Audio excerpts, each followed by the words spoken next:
Free audio post-production by alphonic.com.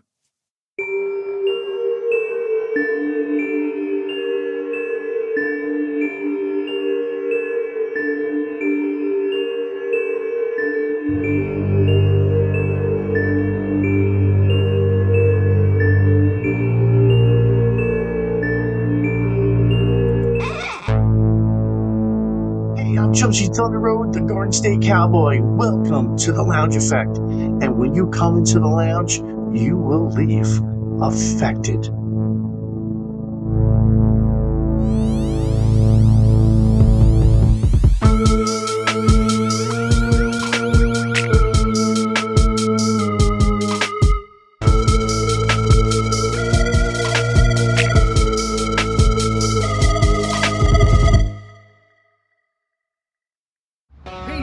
On the road to Garden State Cowboy. We are here at the Joint Air Force Base for McGuire's and Fort Dix in good old Garden State, New Jersey.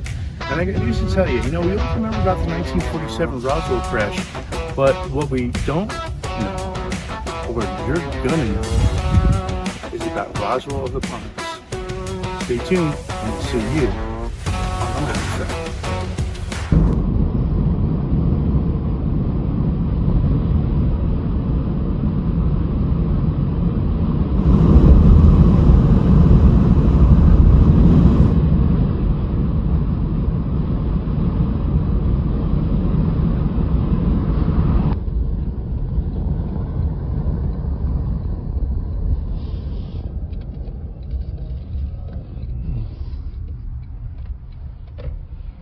So on January the 18th, 1978...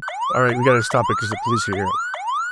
Just as Chubsy Thunder Road was starting to shoot live at McGuire's Fort Dix Joint Air Force Base in New Jersey, he was abruptly stopped in the middle of filming and was approached by the military police before it. As military and police vehicles approached, filming came to an immediate halt. This could have been where our story ends.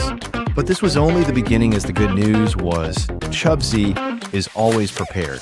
You see, Chubsy had previously obtained permission to be there. Months before he went to McGuire's to shoot his podcast, Chubsy obtained sponsorship by military veteran retired Staff Sergeant Ken Pfeifer to tour the fort with Ken and the film crew that day. And this is where our story begins. Hi, my name is Ken Pfeifer, and welcome to the Lounge Effect.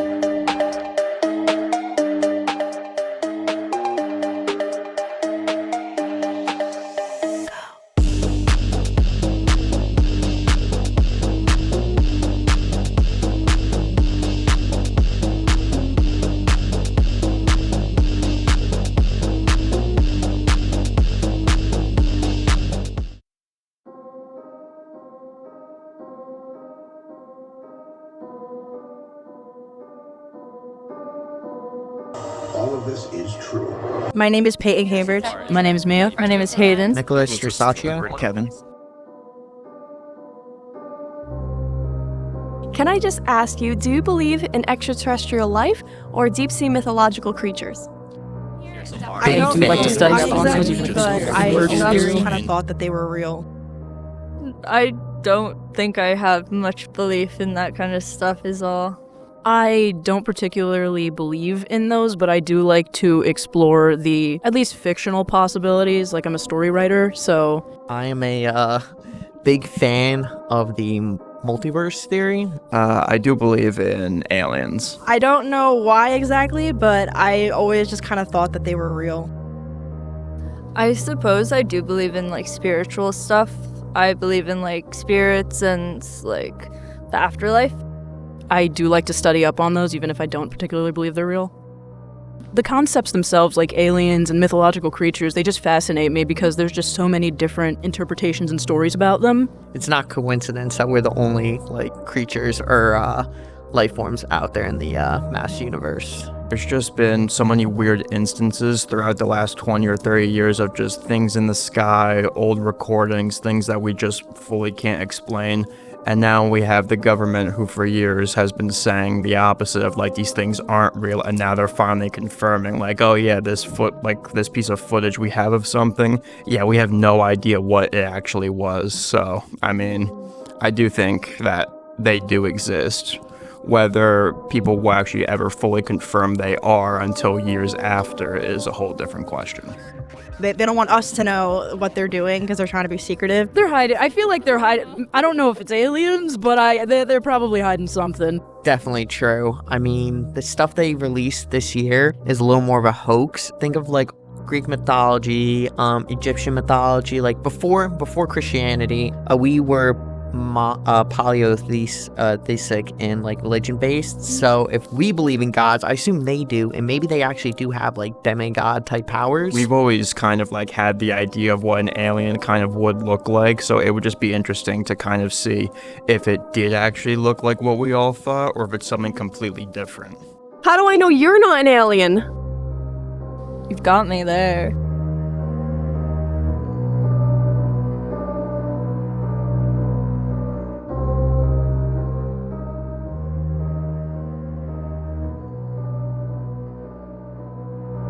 Outside universal threat to make us recognize this common bound.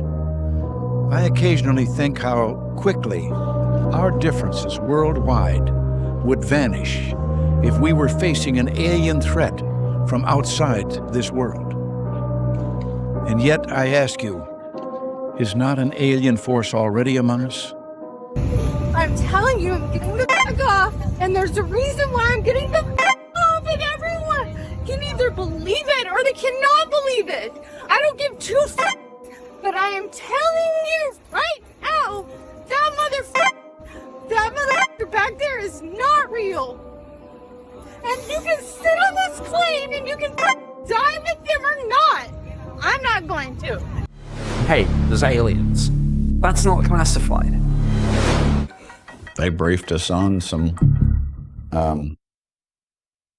stuff that was frankly terrifying. Other information, they looked at what we've seen, what we've done, and they make their own opinion. We wish we knew their goal or their agenda, but they're a complicated race. These beings are living among us, and they do influence us day to day. And of course, there are ones that visit us. So it's not a question of if they are here. They always have been. Reptilians we have interacted with are highly telepathic, and they have extreme capabilities for neural engagement. They are a warrior species. They fight. Moreover, they like to fight. Apparently, they were genetically engineered originally as a mercenary fighting force. They broke off, are now independent, but they kept that ability. They are highly intelligent. Ability to change appearance or shapeshift from reptilian to the human form is understood from a variety of perspectives. Whether it is mind control, thought projection, technologies, or frequencies, they're all possible explanations offered by various researchers to make sense of the phenomenon. When they shapeshift, what they're doing is using neural engagement capabilities to make the person that's in front of them see a different thing. This is going to change the arc of human history. The fact that we're not alone in the universe and that higher order non-human intelligences are visiting us and interacting with us, whose intent we really are unsure of still. That's just mind-blowing. Hey, this is Chokesy Thunderbird, the Garden State Cowboy, and I'm here in the Great Garden State at McGuire's Fort Dix Joint Air Force Base. Now, question for you. We all know of the 1947 Roswell UFO crash, but did you know that New Jersey is actually famous for its own Roswell? That's right, Roswell of the Pines. Now, on a cold winter night back in January 18th, 1978, a military police officer who was on patrol spotted a triangular craft right here by Gate 5, Texas Avenue, Brody Avenue, right here at McGuire's. A triangular UFO he saw crash right on the tarmac where that C-7 is behind us. And when the ship crashed, an alien being came out and ran for its life. He chased the alien being right down this road right here to this fence. As the alien went to go jump over the fence, he shot and killed it. Now, when the military police officer killed the alien, he radioed it in to his superiors. They quarantined the whole area right here. And there's more to the story. And as you can see, the tarmac, which is no longer used here, it's really just used for store planes, was a very active area for planes taking on and taking off in our military. right around here. Think about it. Right around here on this fence line, something from a different planet tried to hop over the fence, but unfortunately was shot and killed by one of the military police. Now, how it affects you, you'll just have to know on the Lounge Effect.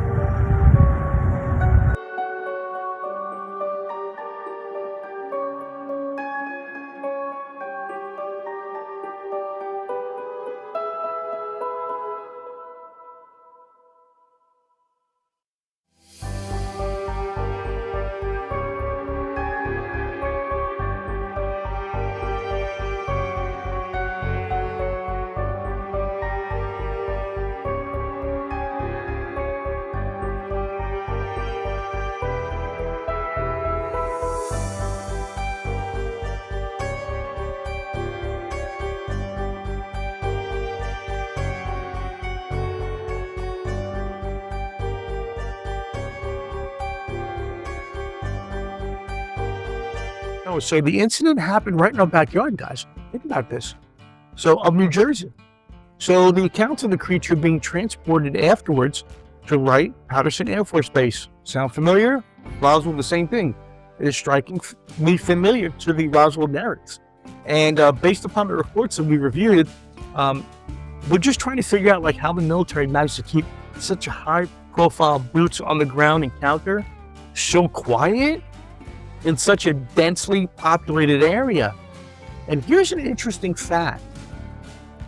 From the research we've done from the Draconian reptilians that have had a hybrid program, that it may graze, in their image also, hybrid, 4 foot tall, but like the Ebens, which are brown skinned, this particular entity had not so much gray skin, but had brownish skin, horns, sound familiar, and scales. But under stress, once it was shot, it stunk like ammonia. Now, if you do the research and the deep dive, whether in my book and then further after that, maybe deep rabbit hole dives, we know that there is a particular gray race of beings that have to eat by letting the pores of their skin absorb, for whatever purpose, blood, but blood rich in copper. And what happens is when they go to the bathroom, when they excrete it, there have been multiple, and I'm not talking about hundreds, probably 1,000 accountable stories about how they, at the end of the day, the people who saw these beings, in some cases watched these little beings like slather off their excrement, their dark excrement, like they're caught them going to the bathroom, but it stunk like ammonia. So that's a weird tie-in, because if you think about it, the alien that was shot at McGuire's, right, was exiting a ship that crashed for some reason, was killed under stress, emitted ammonia. When they looked at it, and it scales like a reptile. We're getting really good detailed information from Mr. Ken Pfeifer, who was all involved with this. So we're looking to have a great show coming up. Yes, and we actually were able to contact someone who actually knew the military police officer, the MP, who shot the being, and confirmed that it happened. Exactly the way we told it happened. What it looked like, what it smelled like, it did happen. So what's amazing is that we had this incident happen. Now, just so you folks know, I'll just put it out there. One little personal thing happened on my birthday. Yours truly, Chubsy Thunderbolt. My birthday's January the 18th. Yeah, put it out there, folks. Yes, I'm a Capricorn. Don't believe the hype. I know we're all like this, but listen. It's amazing that the most famous incident of New Jersey happened on this guy's birthday. So the stars, no pun intended, in alignment, 100%. But it's one of our favorites. It was broken here at the Lounge. I think that be able to bring to the masses, and it's great because the West Coast has the Roswell incident, their Roswell, but now we have ours, which is the Roswell at the Ponds. So, and we're working to here first on the Lounge Effect. So we will see you shortly, and we will have Ken Pfeifer on, and you'll hear it from the director of MUFON himself. Yeah, absolutely. So stay tuned, and we'll see you on the Lounge Effect. So tonight we got a special guest star, and we're going to let Mito, a resident alien, introduce him, because Mito knows. Hey, Mito, who's on the show tonight?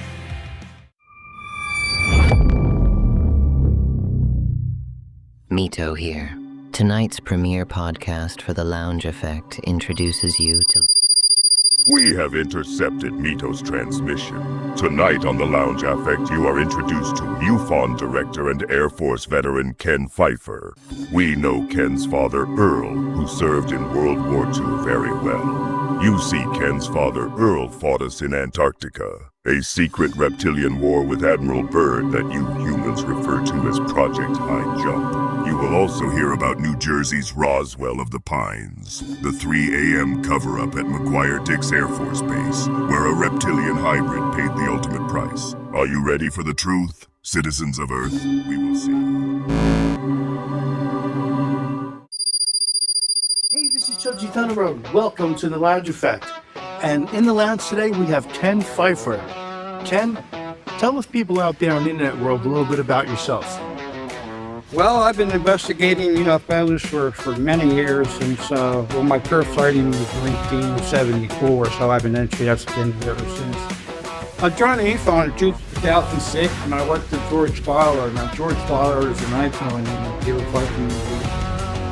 He's retired now. As a matter of fact, he became a special honorary member for MUFON. But I was the chief investigator about a year later. I was the only investigator worked in New Jersey at the time when I was there. And about a year later, I became a chief investigator. We had 6 investigators by that time. And I was the international director for Portugal, Iraq, India, and Spain. Plus my duties was New Jersey, and I was also state director for Rhode Island and Vermont. And it's very interesting. I was the international director, and then after investigating for only a few months, in 2006, I realized that there was some kind of a problem. I said to myself, is this all there is? Because MUFON apparently were supposed to be in existence after Project Blue Book closed, I believe it was 1968.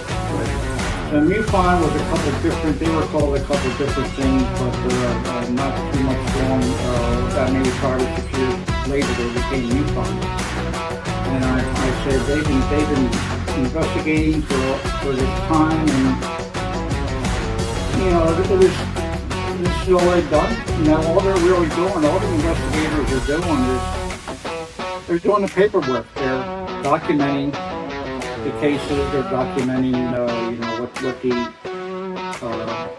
witnesses tell them, and their job is basically to put this all down on paper and put it in a case file. But that's part of the problem, the case file sits there, and the only people that can see this case file, these tremendous sightings, is the investigators from MUFON. I mean, these things haven't been released to the public.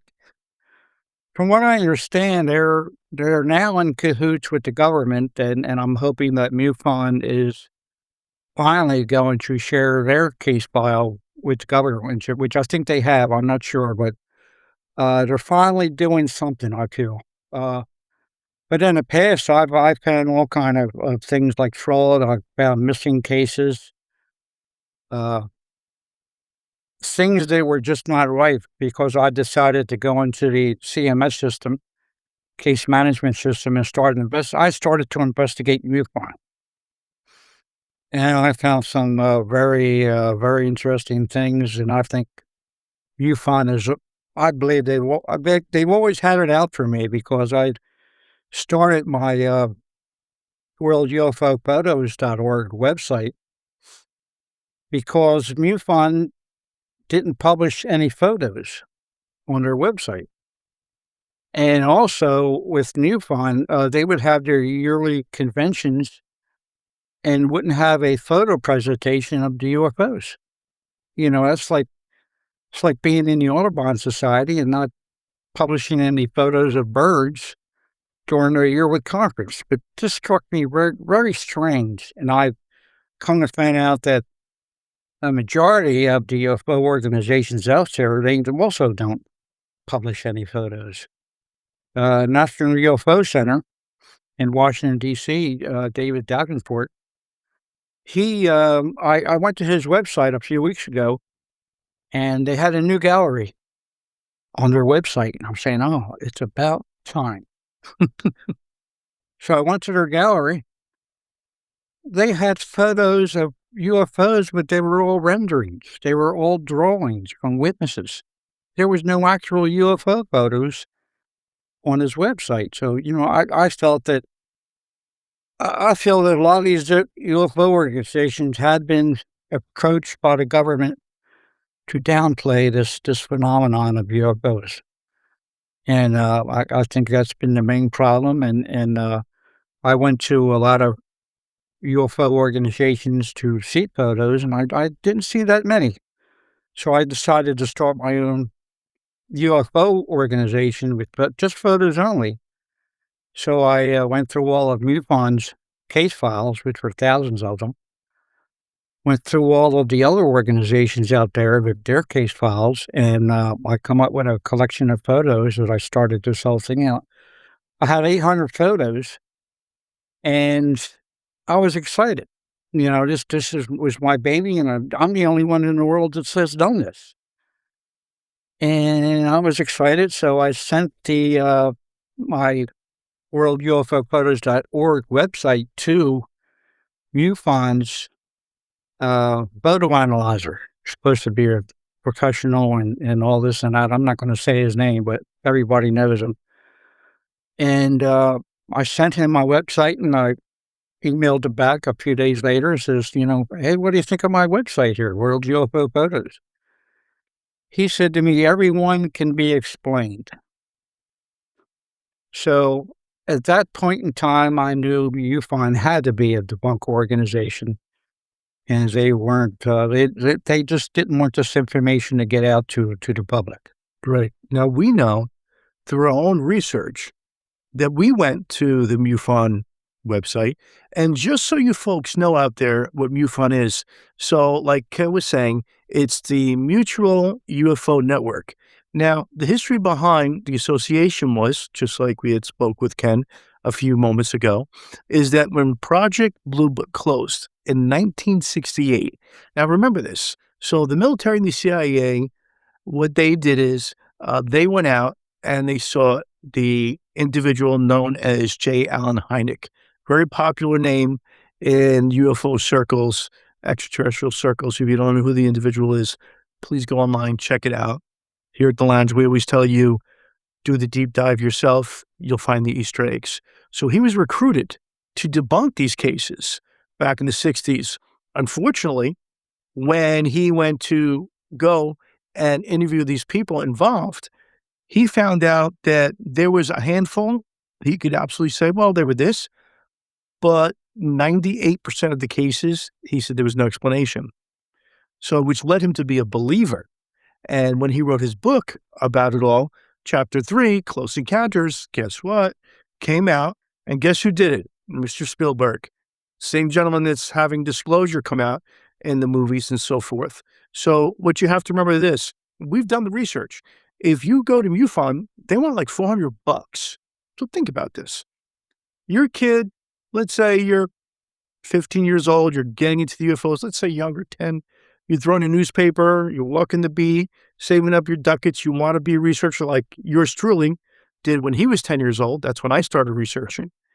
And all of a sudden you go to the website, you live in today's age, and you go there, and all of a sudden they want $400 to become a researcher. Now, let me tell you all something. You don't need $400 to be a researcher. You can do what we're doing for free. And like I always say, if it's free, it's for me. So a little bit about Ken. And again, we're honored to have Ken. Ken not only served in the Air Force as a staff sergeant, but his father served in the military also. His son served, and of course, I believe your grandfather also served. Yeah, in the military, correct? World War One. He was in Paris in 1917. So he did his duty there, and then of course my father was in the Navy for 10 years, and of course he was in the war, and he was on board the USS Bennington, and they were one of the primary carriers in the Iwo Jima and Okinawa campaigns. And as a matter of fact, some of the Bennington planes were credited for sinking the Yamato battleship for Japan. So he decided to, after the war, he was on the Philippine Sea carrier. And then he went to the South Pole with Admiral Byrd. Now, hold on there. Now we just hit a hot button. Now, first and foremost, Ken, I want to thank you from all of us to you and your family. And I mean this also, I'm a military kid also from my, my family. Thank you for serving. We appreciate you. We love you and your family for what you did, keeping this country the home of the free and the brave. Now, just before Ken tells his story, I want you folks out there to kind of hear about what we've done with the research. Now, our research indicates that Admiral Byrd went to Antarctica with a full army worth of people, right? Battalion. Went there, ships, planes, the whole nine. Went to Antarctica for what they designated as, of course, a project, right? Project, what was it, Tig? It was a Highjump. Highjump, right? Project Highjump. Now, the guys they were going there on training missions. But if you do the research from we research now, remember, folks, we don't tell you to believe anything we talk about. We say find out yourself. You don't have to believe any of this, right?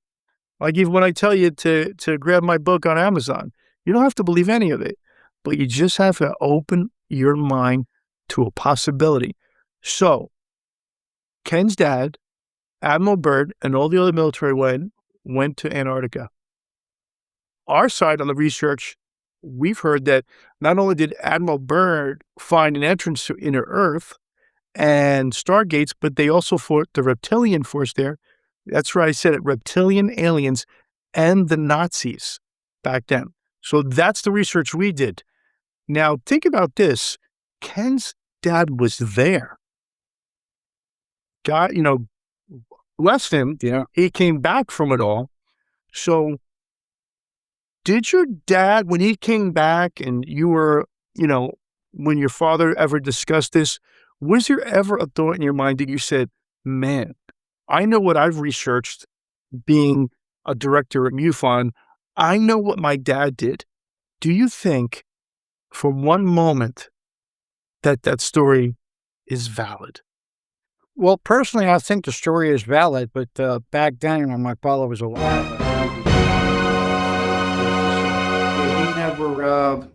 he would mention that we'd be looking at Army shows or Navy shows that we could see on TV, and he would just mention that, I was in South Pole with Admiral Byrd. Every time Admiral Byrd's name came up, he said he was with him at the South Pole. And, I tried to ask him questions. Hey, did you see any polar bears? Nothing, knowing nothing about it, really, back then. And he was somewhat hesitant to speak about it. And that always kind of puzzled me why he didn't want to tell me about what happened in the South Pole. But I think that something was there, and he just either he was signed a paper that he couldn't talk about it, right? Non-disclosure. That's probably because he was very. Well, I was gonna ask you because either he was sworn to secrecy, yeah, or what he saw was a little bit too much for him to tell you. Well, that's possible too. Like, right. You tell people what they saw and they think you're crazy or don't believe you, or think you're a liar. And that's, now you knew your father. So if you had to choose, was it secrecy or was it something he was trying to protect you from? I think a little bit of both. A little bit of both. Rare. Yeah. You absolutely love aliens? Well then, what are you bloody waiting for? Go to Amazon right now, tap the link and get your copy of Behind the Cosmic Curtain, Humanity's Hidden Origins and Cosmic Connections. I've got mine, now go to Amazon and get yours. And don't forget to follow my friend Chubsy Thunder Road on all his social media like Facebook, Instagram and X. Also, check out his podcast, The Lounge Effect, on YouTube. Yeah, he was on the aircraft carrier Philippine Sea after World War II, and I have pictures of the Philippine Sea going through the Panama Canal with C-47s on the deck. So that's what they were using. Apparently at the South Pole, but they had a whole armada, from what I understand, in the South Pole, and they were looking for Nazis and all kinds of things. And apparently Admiral Byrd, through his memoirs, from what I understand, he revealed everything, and it sounds pretty fantastic as to what he found down there. And it's something that I've always wondered about. But I was proud of my father. He finally got out of the Navy. He was in 10 years. He heard rumors of Korea coming up, and he felt that he had enough. And maybe this thing in the South Pole was we're kind of pushed him to get away from all this. I don't know. I'm just speculating right now. But he got out of the Navy, I believe it was 49, and of course I was born in 50, so he got married, and I was born. But he's always a good man. Very military type of a guy. Meat and potatoes kind of a guy. Old school military, like we grew up to believe in, respect, our elders, respect the people that were in the military men. We have come across a lot in our research, people that were very trained on the military side, right? Like us military brats, you and I, but you served, so, bless your heart. And we found out that, when these gentlemen and ladies were sworn to secrecy, they were sworn, and a lot of the end results, every time we've talked to somebody in regards to an extraterrestrial presence, like in the case of your dad with Admiral Byrd, immediately it was like a light switch shutting down. They didn't want to revisit it. They didn't want to go through it. We've known through the research that there were massive casualties when they went with the Armada. And I'm glad, you chose that word too, because I said battalion, you said Armada, but it was an Armada. You say potato, I say potato. Yeah. Is what we know happened. And I said, Ken has gotta, in all his research, done, and such a great job. Thank you for being, the person you are. Thank you again for being director. And you can't see it's off camera. We did go to a secret location, and we have a little trinky poos going, but that's how we rock it here at the lounge. Is that we know that these sources, the only way to get credibility and validity on these are to go right to the sources like yourself, who have been in the thick of it and thin of it, and know that, their parents, their uncles, their aunts, their grandfathers, came back with its hell, but they couldn't tell it, because it was so devastating when all the history we've ever known from the beginning, since the times of the Great Pyramids, we're finding out it's all a facade. So that's right. I'm sure that when you think back now, and by the way, thank you so much for taking the time out to read my book. I really praise the book. You really touched on a lot of things, extensive research, and just incredible. I went to Amazon and gave a review. Oh, thanks. And it's just super. I can't wait for the second book. Oh, the second book is on the way. It's on the way. All right. Get the first book, humble plug, Behind the Cosmic Curtain, Humanity's Hidden Origins and Cosmic Connections, exclusively on Amazon. And you read the book mighty fast too. I read as fast as you read. T doesn't read that fast. Right? T doesn't read. No comment. But I have a stack of books on my nightstand, and I just put bookmarkers and everything. And I grab a couple pages in a month. I can breeze through 6 or 7 books. But thank you. I'm humbled that such a scholar like yourself, a researcher in the field for many years, before I even thought about penning a book, gave me such great accolades, and you loved the book, you told me. Oh, yeah. And it was a great book, and it really opened your eyes to a lot of stuff that's coming down the pike now and has been, right? It was an easy read because, you would touch on a subject and then a few paragraphs later, you would go back to that subject and you'd explain it more, and it was easier to remember and understand because of how you wrote it. Thanks. It's incredible. Hey, listen, I read the book too, but what happened was on page 2, it got blank, so I got stuck there. Yeah. Well, here, at the lounge, we always, we're always looking to shoot the load. So we shoot the load wherever we go. It's a hot mess, but we do. I'm waiting for the movie. The movie, yes, the movie. Yeah. Spielberg called me. We'll talk, buddy. So, but I know your dad, went to Antarctica, and I know he came home a changed man, like a lot of other people that went there and did that. And now that we were able to get clarification in your mind, because from with the research we've both done, we know there was a reptilian presence. We know that the Germans had the technology. Yeah. If you connect the dots, folks, online, and again, we saying, do the research yourself. You'll see that the truth will set you free, and it's very scary too. I think that a lot of people don't know how heavy the presence. See, that's why we drink here in the lab so we can flow our words. That the extraterrestrial presence on this planet has always been. And if people really knew what was going on, it would, like, we have some of our senators even, and our congresspeople saying they've seen stuff in skiffs that their lives would change forever. Our lives change, and we see how you're affected when you come into the lounge and speak with great guests like Mr. Ken Pfeifer here, who honorably served in the Air Force. And I think the most important thing that we need to do is really call out the true researchers like yourself. Now, Ken, why don't you tell folks where they can go to? Now, just so you know, Ken's website, super duper impressive. We've linked it up to the loungeeffect.com, which will be up and running very soon. We're doing a couple of tweaks. T likes to be perfect and everything. That's like I tell you guys, he's my right arm. That's why I'm left-handed.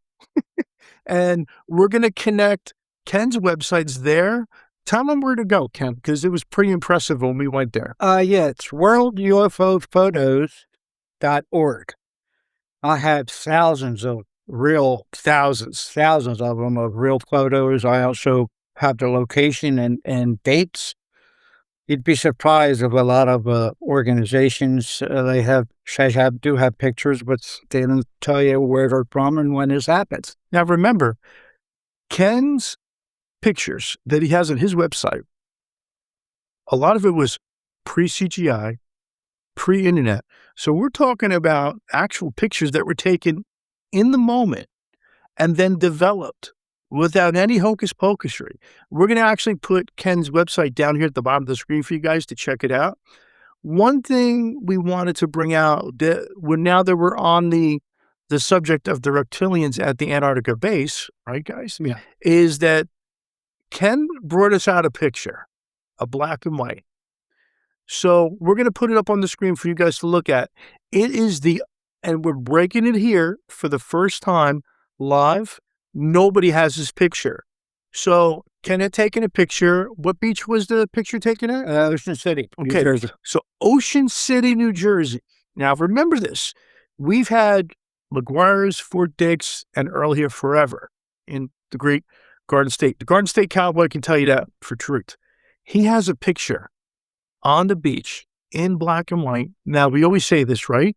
Cameras can capture everything, right? That the naked eye can't see. He has 100% undoctored. T saw it. I saw it. Ken showed us today. We were blown away. We're going to put it up on the screen. You be the judge. We can probably say 99% he caught a reptilian vehicle chemtrailing the skies in Ocean City, New Jersey. And what year again? I believe it was August of 56. 1956. Guys and gals, when you see this picture, it is very reminiscent of what we know now is a reptilian ship, the tubular Sakar type ships that we've seen and heard about for many years, with a gigantic chemtrail. So check this out. First time ever, we're showing it right here at the Lounge Effect.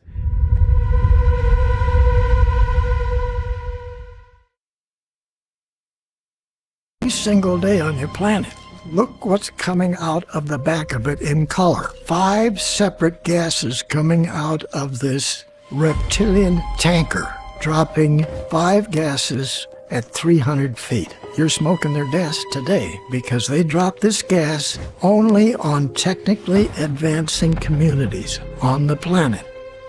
Okay? Every 4 to 6 weeks. So you could be getting it today. Not 1, 2, 3, 4, 5, 6. They're flying all over us. So the reason you don't see these, because they're dropping the gas. And so we are being mind controlled, not for the last couple of weeks, but for thousands of years. And back to the Romans again. Their minds were controlled. I know this sounds insane, but this is fact. This is what it is. And when you see that, imagine the treasure trove of pictures that the Honorable Ken Pfeifer has, MUFON director, up on his website. So check it out, and I hope it affects you as much as it has affected us here in the lounge. So I wanted to ask you now. So we are, again, humbled having a person who worked as a director for MUFON here and across, and I think it was Brazil, Portugal. Where were you the director again from? Spain, Iraq, Iran. The crazy part about that is I started searching, investigating the case management system at MUFON to see what was going on. And I come to find out that no one had the brains to want to research Iraq when we had the war, when we had the Desert Storm war. He was there, ladies and gentlemen. So think about this. So conspiracy stories go that Ken went to war, right? Signed the paper like his father and his grandfather before him to basically say, I will die for this country. Goes to Iraq. Now, Iraq and Iran, from what we've done with the research, we heard, we don't know if there's validity to this or not yet, but I'm going to tell you what we heard when we research, and you make that decision. Don't believe everything you hear.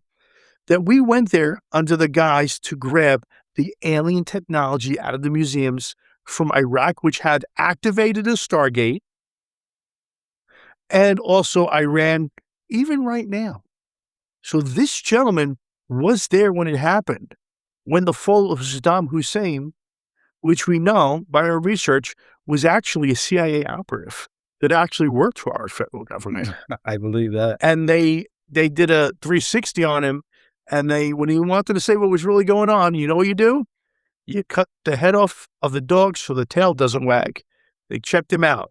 Go online, research that, you'll see what happened. What are your thoughts on that? Well, I believe that to be true, but getting back to that time period, MUFON never thought to investigate Iraq and Iran on the UFO sightings. So I went into Iraq, I went into Iran, and I said, oh my God, there was a dozen outstanding, incredible case files that no one has ever seen before. But do you think they're hiding the files? Because from what I've seen and what I've read, honestly, I don't know how to put it. They screwed you. Well, they're hiding them in plain sight. Like I said before, the only people that can really see the files are the MUFON members and investigators. So they're trying to get your money so you can see these UFO photos and UFO files. And, MUFON, they've made their money through their membership, through their journals, through their handbooks, through their creation money. They're making money. Yeah, it's money. And it's a shame because it's They say they're a non-profit organization. I don't see how that's possible. Right.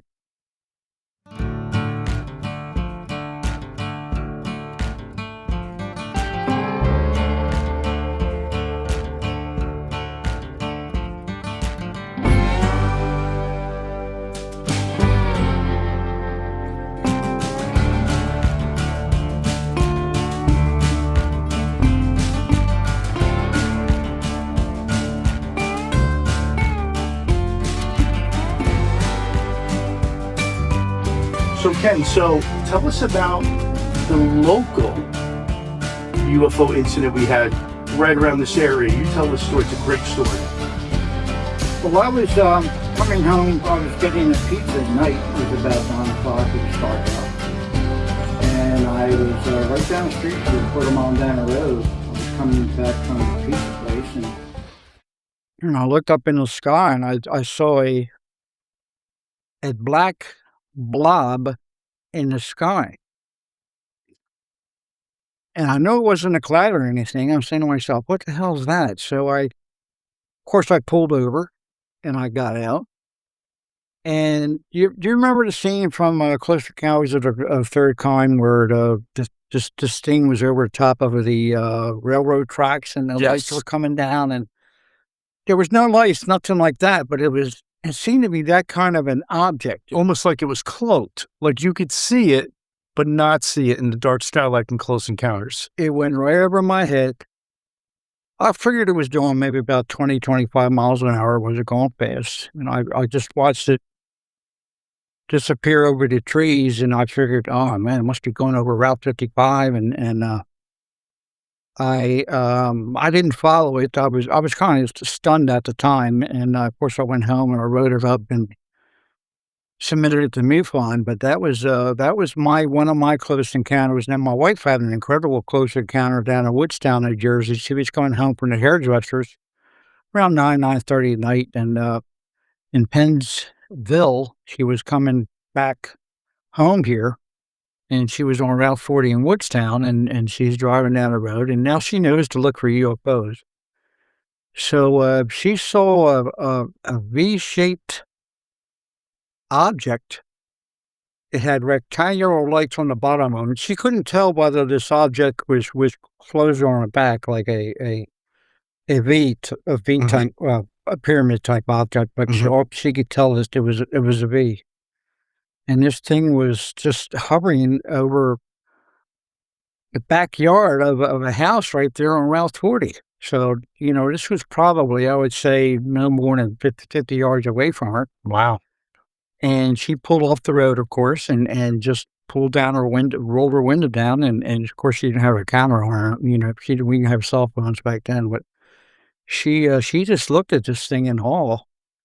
And since I was a very busy Route 40 with trucks and stuff like that, she decided to move on. And she said that was a no noise. She said it was there. She'd never seen anything like it. And the crazy part is she didn't tell me about this until the next day. Now, we know, folks, by our own research. Now, doesn't that sound reminiscent of a lot of the stories we've been seeing on TV, just, of course, recently, but also we've read in the past? So we've had research done where we have had individuals like your wife who saw a UFO. I don't call them UAPs because that's just a blunder terminology. That we know what they are. I call them alien craft. Yes, alien craft. So we know that there are so many accountable cases where an alien craft was over someone's house because they were being abducted. And we even have eyewitnesses that said they saw the people translucently come through the homes, through the roofs, and into the ships. So it's funny how Ken had touched on the subject that your wife saw the ship V-shaped, which we know, right? The Arizona case in Russell saw that. Believe it or not, Kurt Russell, the movie star actor, he saw that. He was on other planet. And during the real deal time. So we've seen and heard of cases where, like your wife's, they saw an alien craft over a home because the person inside was being abducted. So that's an amazing story. Now, on that, the topic now today, one of the big topics are Virginia, Brazil, right? So we discussed that a little earlier. So when we looked up, of course, everything it had to do with MUFON and directors and so forth, Ken, I don't know if you realize this or not, but they also listed you as the director in Brazil. Is that common or? Yeah, I was a director in Brazil, but they think, MUFON being MUFON, that, they would change things. They would say, you're not director anymore, and we give it to somebody else, but you can be the director of Portugal. And, you have to keep the director there, for he's dedicated to that country. And this is just another way of debunking and saying, okay. Confusion and exactly. So think about this. So what were the years you were with MUFON? 2006 to 2023 was it? Okay. Yeah. So think about that. So there's legacy here. So think about what Ken just touched base on, the fact that MUFON has people directly located in these hotspots, we call them, right, for extraterrestrial life and objects and so forth and so on. But then all of a sudden, Ken's in New Jersey, and then something happens in Brazil, and then they list him as the director for Brazil, but he can't get there to investigate it. So when you say to us that you've come across a lot of stuff, now, this is the first time we've ever heard about it, because growing up, researching after Project Blue Book, it was MUFON. So the Mutual UFO Network was made up by civilians, made up by great researchers like Ken, to investigate, where J. Allen Hynek checked out of Dodge and said, I can't keep doing this because I'm finding too much credible evidence that says we are not alone. Yep. So that being said, so the Virginia case, remember, the surgeon came out today, not today, but when I say today, like recently, and said that it did happen. There was a military official that grabbed the green alien beings that was horned with red eyes, carried it into a car. He was scratched by it under his arm. Through his lymph nodes, what happened is he got a septic disease. Like when your body gets sepsis and you die from the toxins in your body basically becomes poison. 3 young girls saw it. They're still alive today, said they saw it. But the surgeon just came out recently, Ken, and said that the alien, the extraterrestrial, was benevolent, kind, gentle, and looked at him with a sadness in its red eyes and telepathically told them, and I've always said this, we don't realize how special we are as a race. We're blowing it, folks, because we're too busy fighting with a little piece of lead because your neighbor, they didn't pick up the dog's poop. On the next one, you're getting mad at that? We got bigger fish to fry. Now, I can say, right, how many times you've been out? We both have dogs, so we know. So how many times have you said to yourself, Kat, that if the public really knew what was going on, and we've discussed this, the three of us off camera, how scary it would be that people cannot sleep at night. And we know we've had officials, Congress people, senators in our own government that said, if you know what we knew, now they have a little bit because, they're busy running the government. We're the researchers. We know a whole lot more. And I got to tell you, it's very disheartening. If you knew what I knew, you'd be scared to death. It's just incredible with disclosure. I've always said, I've been on many podcasts, and I've always said that I don't want to be around when disclosure happens because,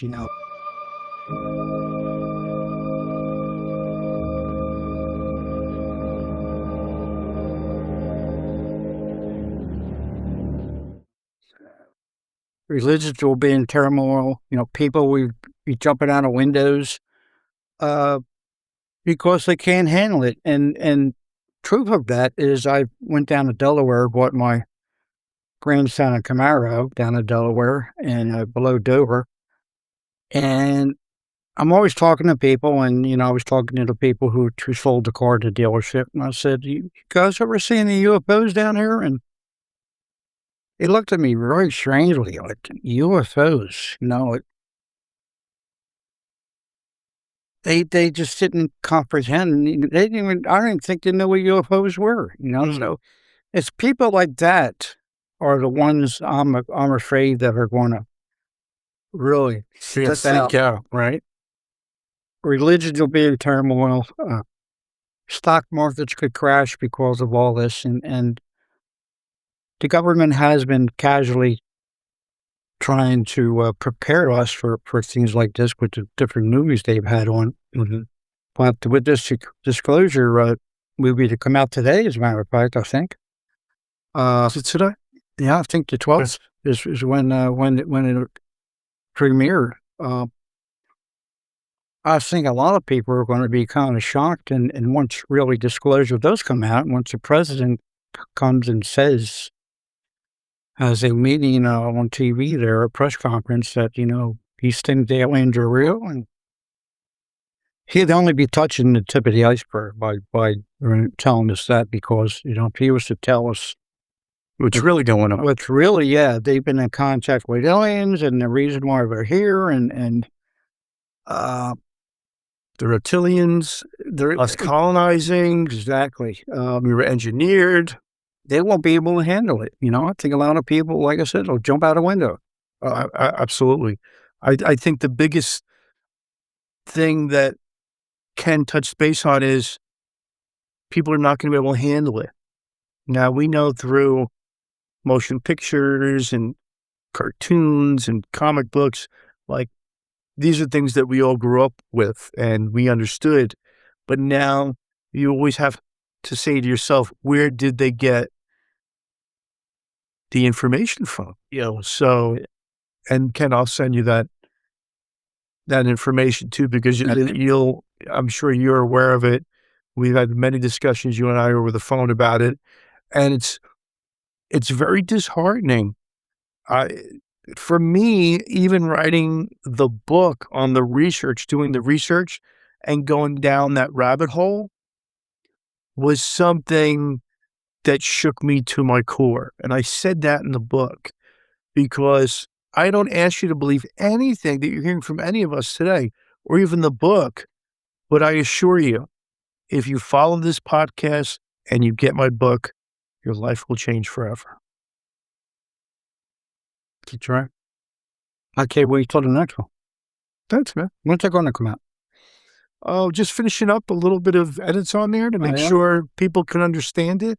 I want to make sure that when you, the public, read it, like Kenneth said earlier, it's a very easy read.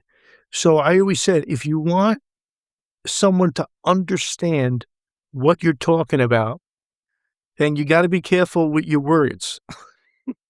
Because the last thing you want is somebody, and I've got a lot of people just thanking me, like yourself, that said, man, you made this book so easy to read.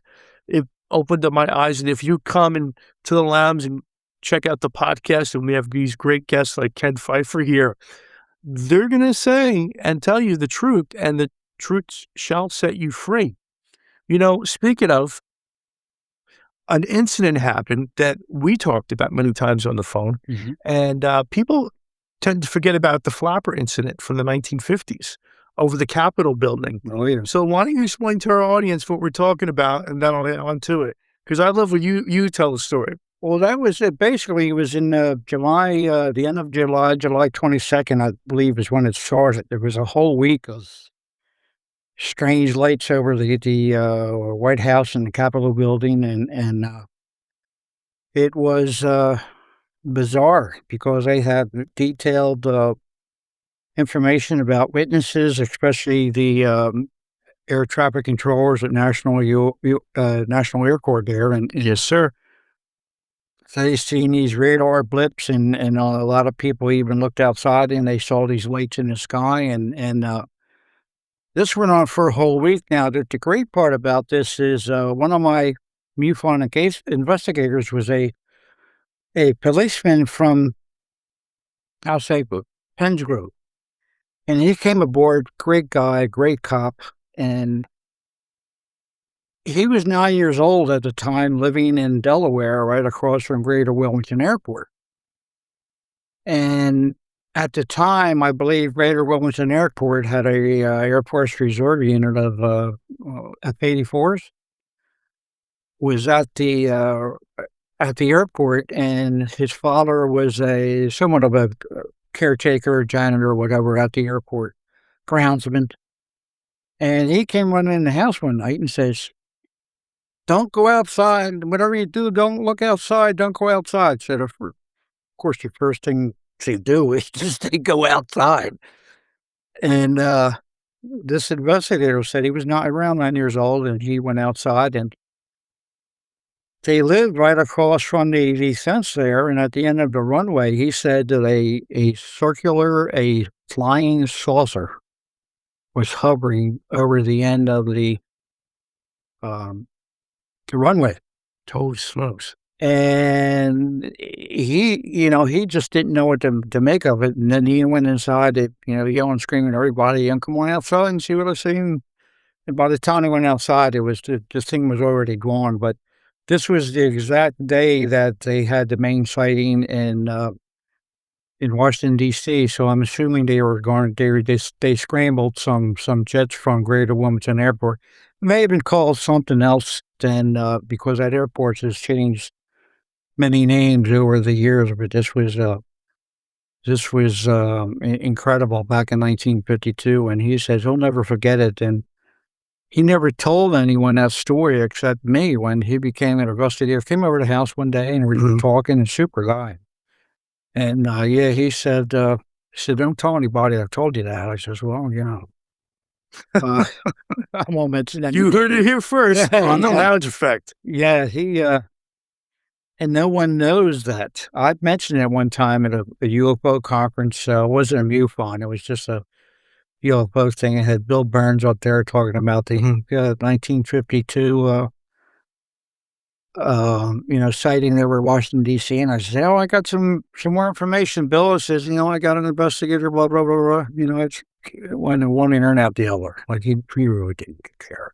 So I've kind of kept that to myself, and I tried to bring it out, but no one seemed to really take notice or care about it. So I figured I'd put that out there, and thank you. People can do their own investigation on it. So there you go. So now we have a valid source that you can check, folks, yourself about the incident over the Capitol in Washington.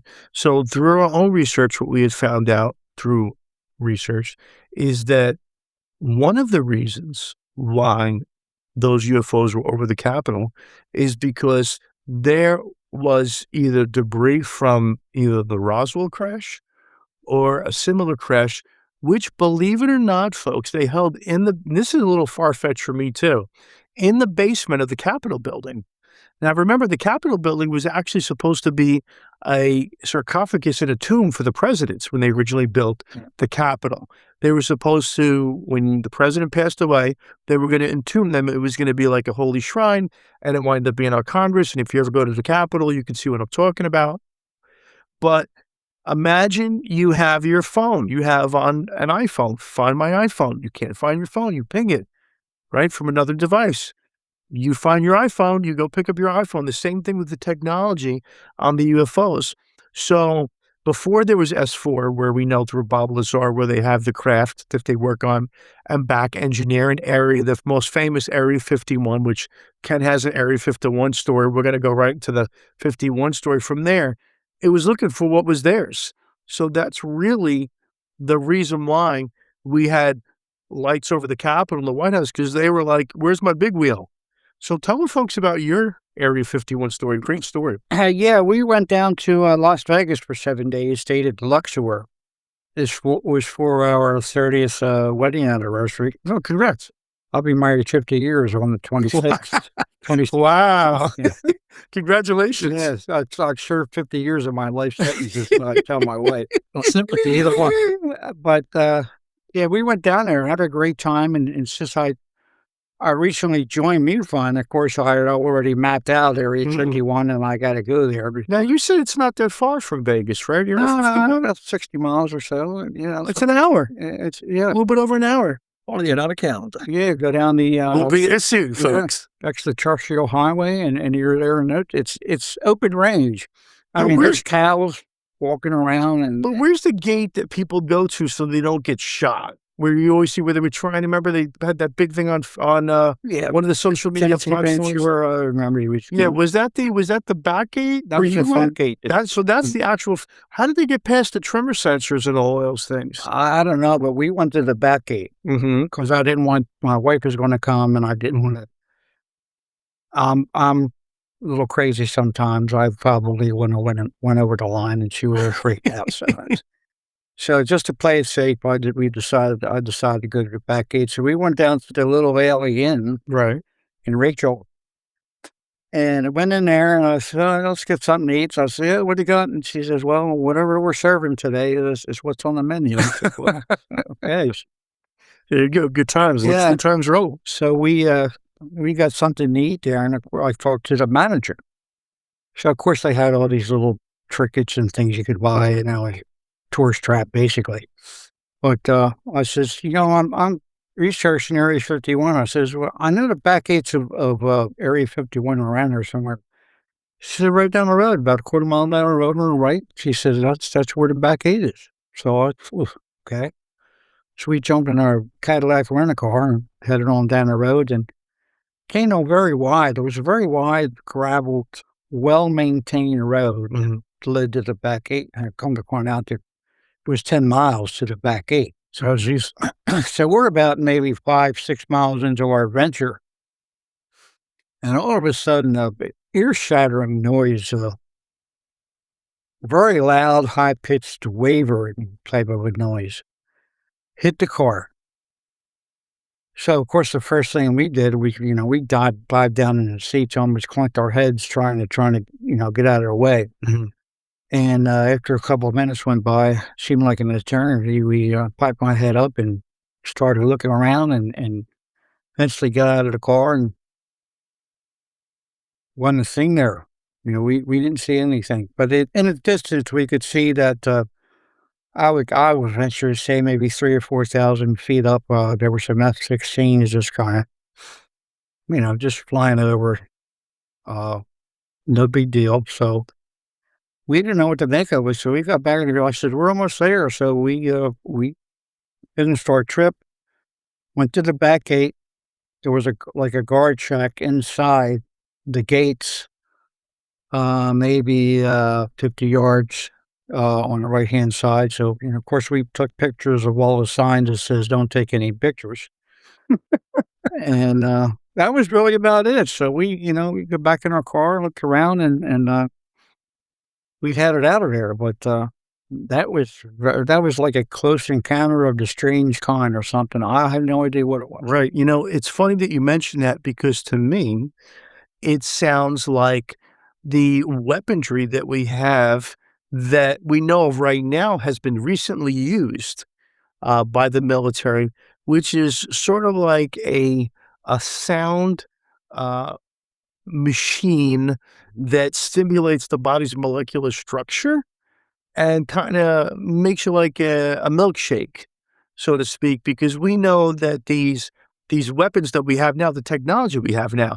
Now, remember, we back engineer all the technology, not including the craft. But remember, I'm sure these extraterrestrials need someone to defend themselves against, of course, the malevolent, like, reptilians and so forth and so on. Because there are bad and good in everybody, folks, even the cosmos, that it was a type of weapon, a weaponized type of gun that when shot at the human body, incapacitates you. And we heard of a certain run-in we did in, I believe, South America, where we went in, the military, basically grabbed what we needed and got out of there. They had mass casualties, but not one, of course, of our military personnel were hurt at all. And guys, gals, what I'm talking about. Go online, research it yourself. You'll see what Ken just mentioned was an actual weapon that we have, which is alien technology, that he felt it first and foremost. So that's an incredible story. At first, I thought maybe this is a device they put out there to scare people away. I don't know, but they, I don't think it was that, but they didn't scare me away. Well, did you feel like you had you were discombobulated or you felt disoriented by the? It was the type of like The loudness made me disoriented. There we go. Well, that's atypical of what we've done. A type of weapon that disorients the individual, and that's what we heard. So you actually had a firsthand. Now, being that you are still, and like I say, one thing I learned from my dad: once you're and rest yourself up. I know you're here somewhere. Once you're military, you're always military. I hate to say there's no such thing as ex-military and all that other mumbo jumbo jargon they use. This is true blue, red, white, and blue military, legend here with us, ladies and gentlemen, on the Lounge Effect today. So that after the few days afterwards, when you got home, did you feel any stranger, or just for that instant, did you feel like, what the heck? Feels like I've been having a couple of bourbons and I have nothing to drink. Just for that instant, my wife was excited. I mean, she was very glad we went. We're surprised as me because she's more timid than anyone.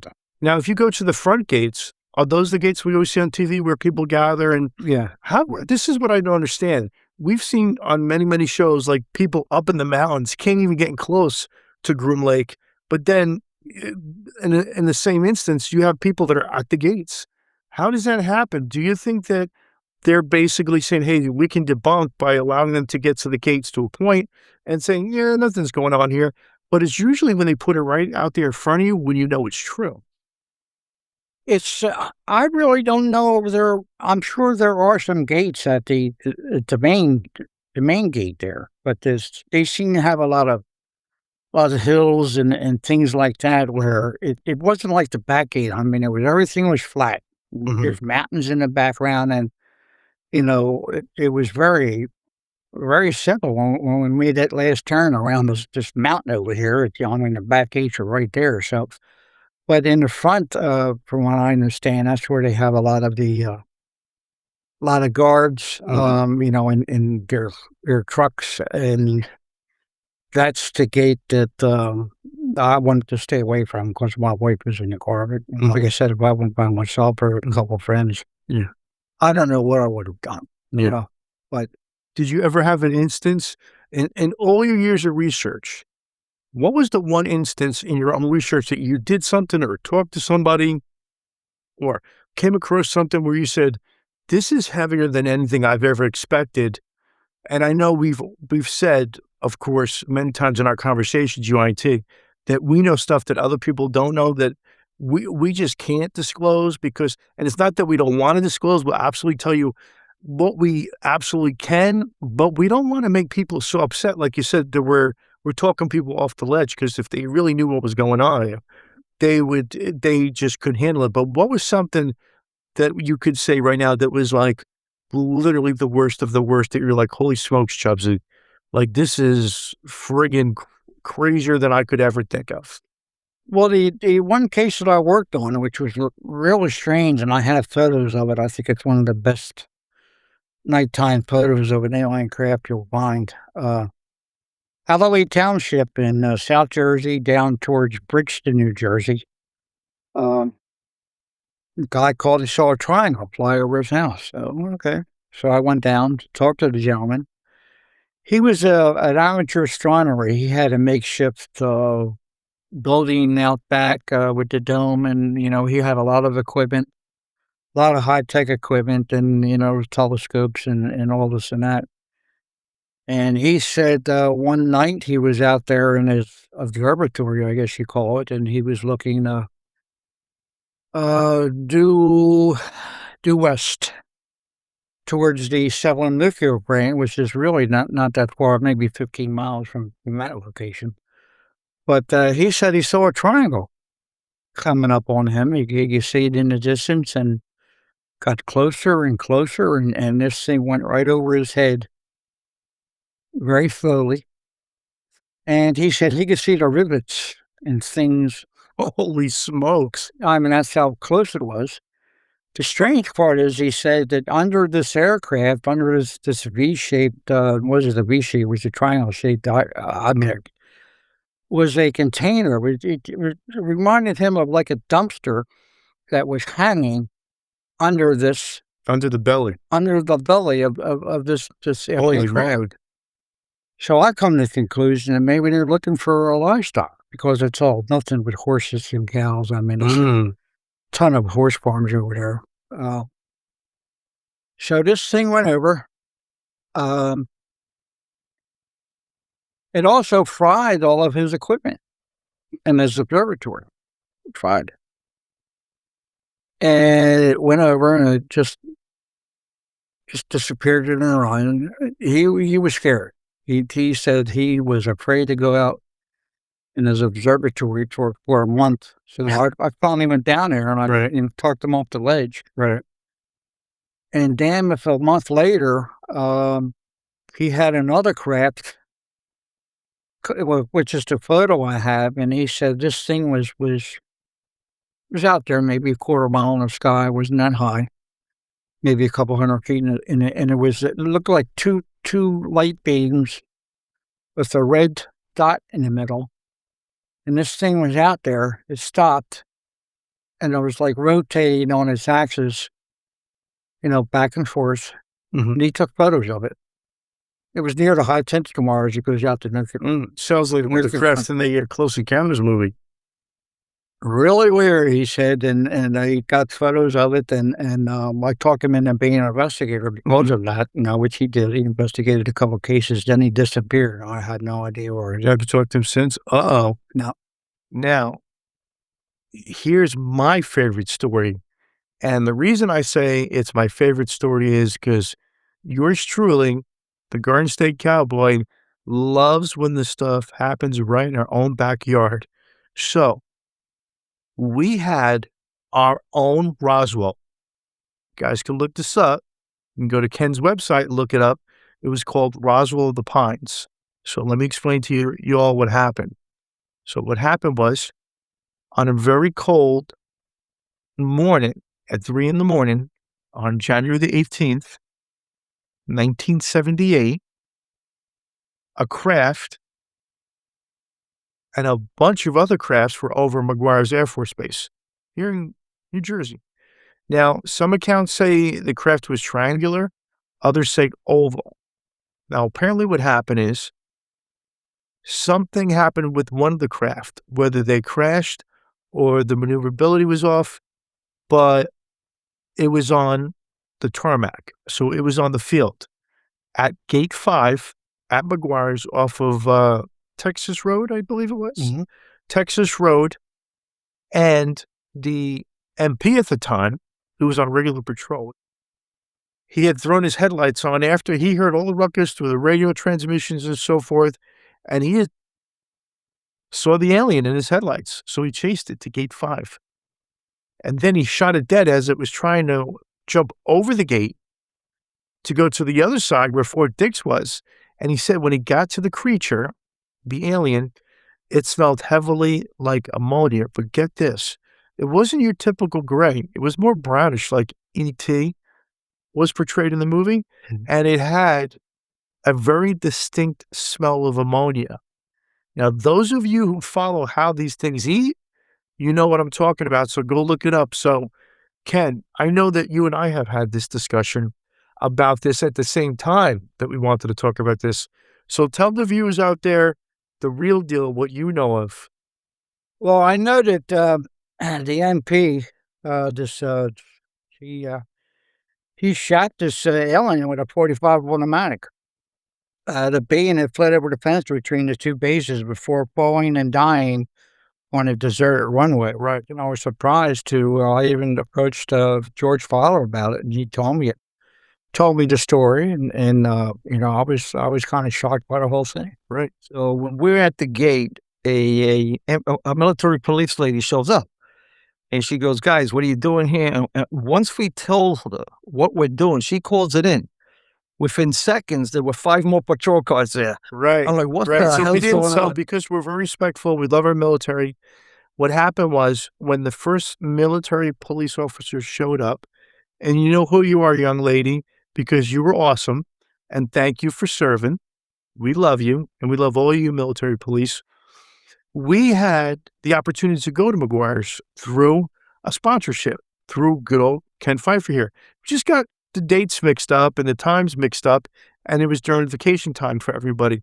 So we went down and respectfully stayed our distance at the gate saying, what's this 6-foot-tall cowboy with this white hat doing here at McGuire's? But they were very cordial, polite, by the book.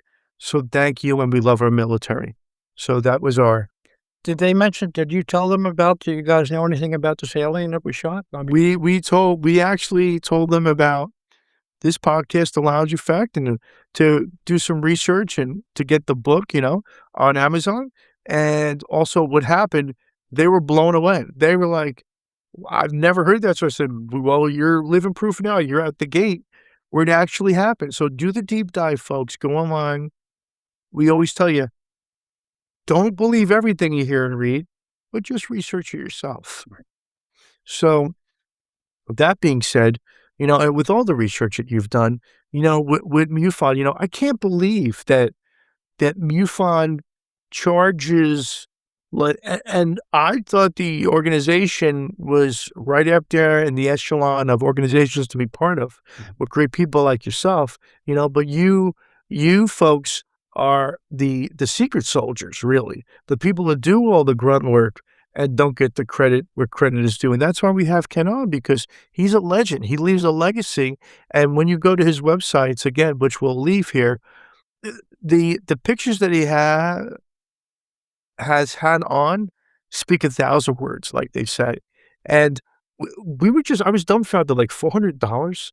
If you go to MUFON, and I said, well, let me go on to MUFON and let me jump on board the UFO train and the alien train and be a researcher officially with them. Officially, I do my own thing because we are the real deal, ladies and gentlemen. And it was like $400. Like, what these, like, it just cracks me up that we have all these UFO organizations and all these people that say, I've briefed the president. Okay. We need free energy. Okay. Join our club. Be one of us. Okay, but guess what? Pay $400. Pay this much money to download my app. Pay this, pay that, pay this. Come. Hey, we'll enlighten you. Come. Now, I always say, if it's free, it's for me.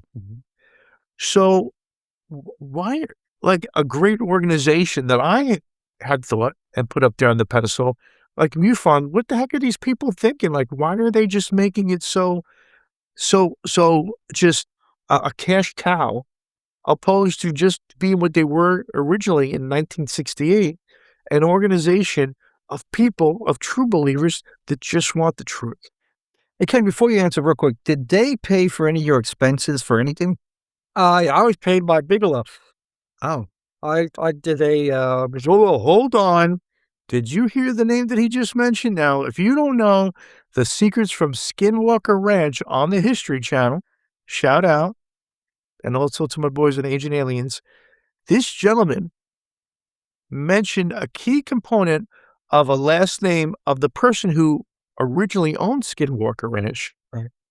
And for whatever reason, and you guys hear me say this all the time, he checked out of Dodge. So tell us about that. That's awesome. Well, he got into MUFON because he wanted to get all this information firsthand. So that's why he decided that he would pay for the STAR team.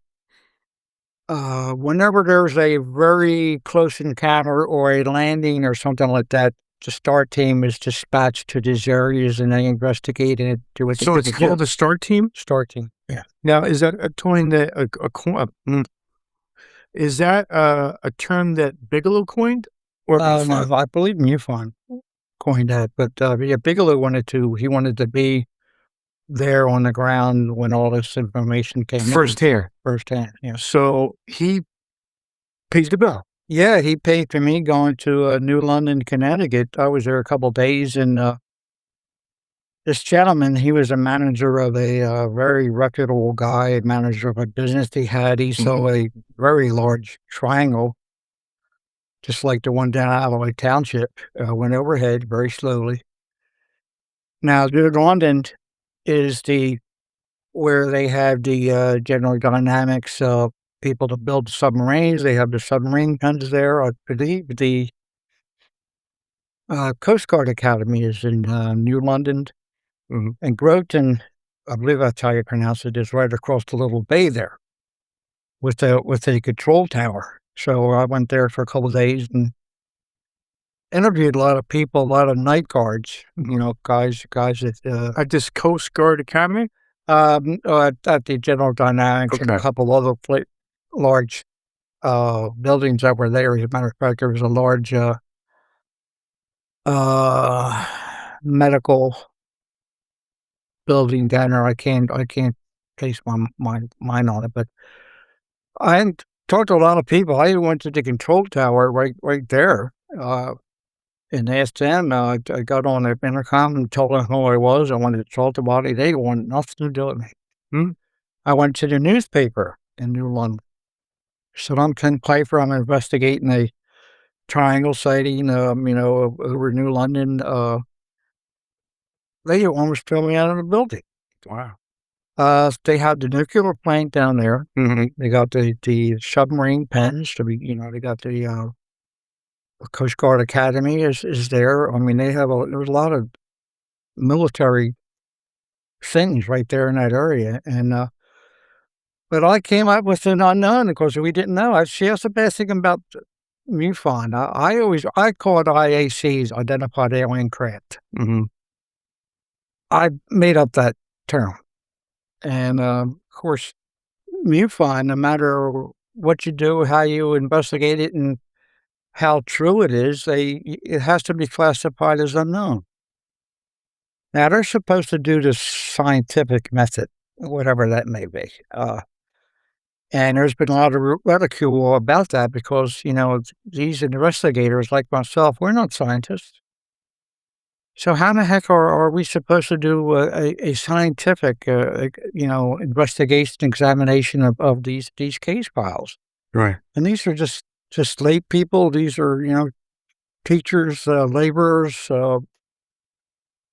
that are trying to investigate a UFO sighting. And, of course, MUFON is trying to direct them or teach them the right method of doing it. But a lot of that I don't agree with, but that's another story.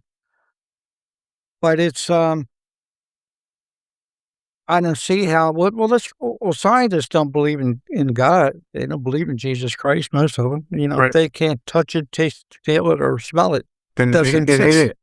Right. So how can you really do any investigation without trying to identify something as a real alien craft? And there's. I mean, it sounds to me that they work more in the sense of trying to cover things up than expose. Exactly. Because I see many of the websites that they get into some of these stories and they interview people and they really dig in.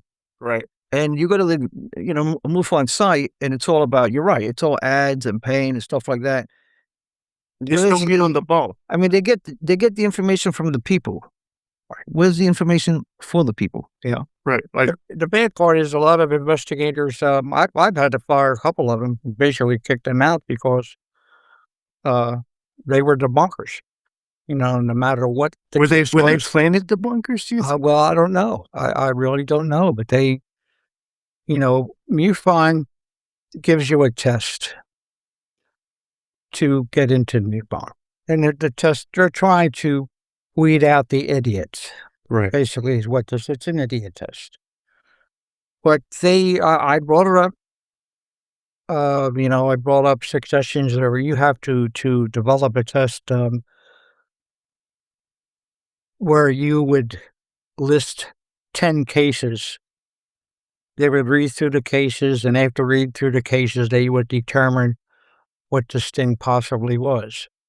And that way, you'd be able to weed out a lot of debunkers, because the witness said that I saw a flying saucer land and 2 aliens got out, and then they got back in, and this silver flying saucer flew away. Now you would anyone with a little bit of sense they'd have to, in my eyes, I'd list it as an identified alien craft, IAC, but through MUFON, you'd have to list that as unknown. Like that's strange. Like if it's right in front of you, that's like somebody putting ham and eggs in front of you and saying, "Hey, it's turkey." Right. And what boils your blood the most about this? About all the hard work that you've done for MUFON, and then to not have, which we're giving you today because we love you and you're awesome, and you've been a stranger since you're welcome since we met you. Like we say, we're shooting the load here on the lounge and the lounge effect. So what blows your blood the most? You're like, you're just like, oh, they just don't get it. Or like, oh my gosh, what are they doing? Well, there's some higher ups in MUFON that are very rude. You get no respect. You get criticized. If you were trying to do something better for MUFON, you cast it I'm aside. I'm not gonna mention any names, but they have two idiots in MUFON. Now the director of MUFON, McDonald, he just died last week. I don't know what he died from, but he was situated up in I believe Cincinnati, Ohio. Okay. At the airport, I think he had an air charter service or something. So he was the boss of MUFON. He passed away. So I have no idea who is leader of MUFON right now, but I hope they are trying to get off this debunking and start doing their job the proper way. I'm thinking that, like I said, I think they are involved with the military, or the government, I should say, and I think they hopefully are starting to come around. I mean, with all that said, if you want to know what it's like to investigate a UFO, and you want to know the excitement of talking to an actual UFO alien craft witness, or going out to the person's home and them showing you where it was in the sky or whatever, I mean, that's exciting. If you want that kind of excitement in your life, especially with disclosure coming up, MUFON might be the place for you, but be ready to, deal with their internal politics, their high prices of doing things these days, like Chupsy said, that they're really $400 to get all the CDs and the books and the details and join the MUFON University, which they have, which I don't think anyone ever really joined, or they wanted money to do that, but they're money hungry, and that's part of the downfall. MUFON has had thousands of investigators leave. They've had hundreds of high-profile leaders of MUFON just quit. They have pissed off more people than you can shake a stick at, but they just keep on going. And I think their leadership needs to change, or get someone that's better qualified to do their job.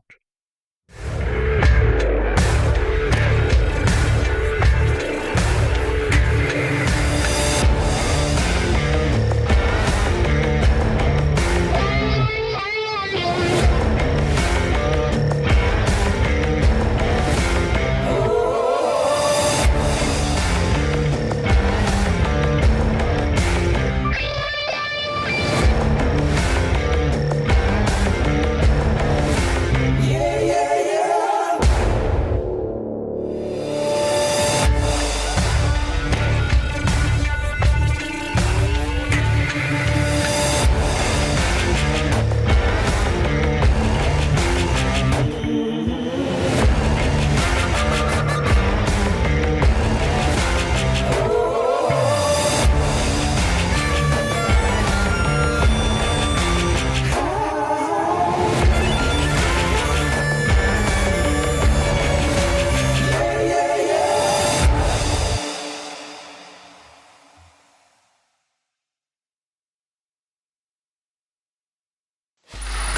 Free audio post-production by alphonic.com.